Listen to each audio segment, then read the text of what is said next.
this is the Njari of Makonde. Makonde. Yeah.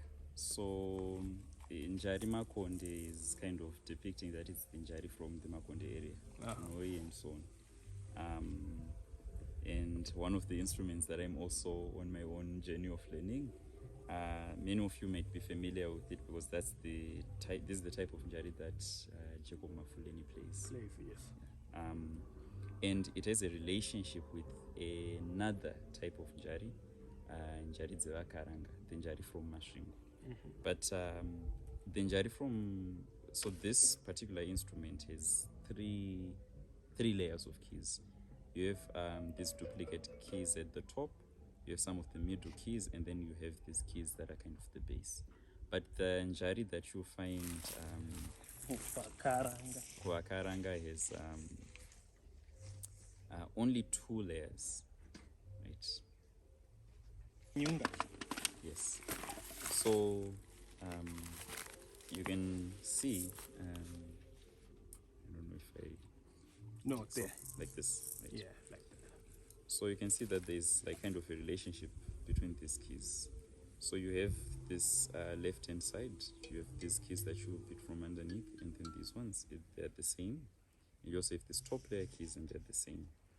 The difference is on the right-hand side, because here you can see that there's 1, 2, 3 layers, but there are only 2 layers on this one.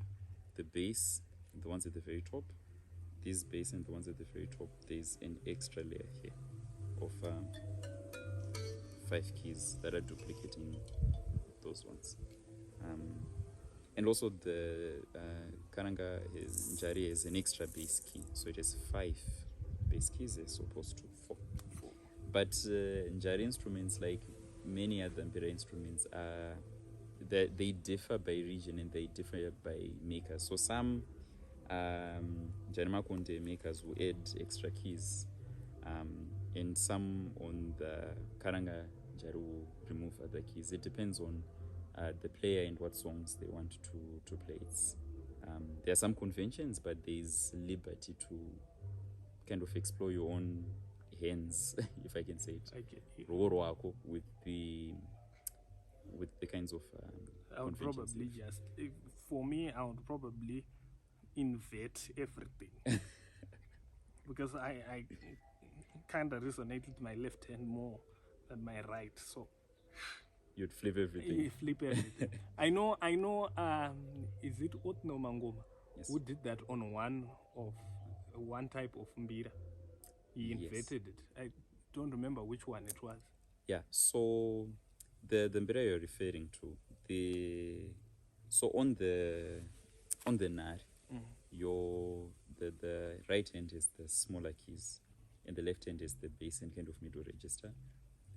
There's a very similar mbira among Venda people called mbira Zamades. That one, some of them are flipped. So you have the smaller register on your left, and the right now has the middle register and the bass. You also have a similar kind of flipping on. There's a mbira from Mozambique called a nyonga nyonga. Not a nyonga nyonga like the small one. It's a nyonga nyonga, and it has keys very similar to the matepe. So while most of the matepe, the right-hand keys are the smaller ones, left-hand keys are the bass, on the nyonga nyonga it's flipped. Your bass keys are now on the right, and your left now is... Yeah, I think I would definitely do that. Definitely. So yeah, that was the Njari, and I'm learning. I'm on a learning journey, accumulating learning data. And I hope you guys are also learning and going to get into some of these instruments from today. As you can see that you are Africa, I'm Africa, and we together are Africa. Bye-bye.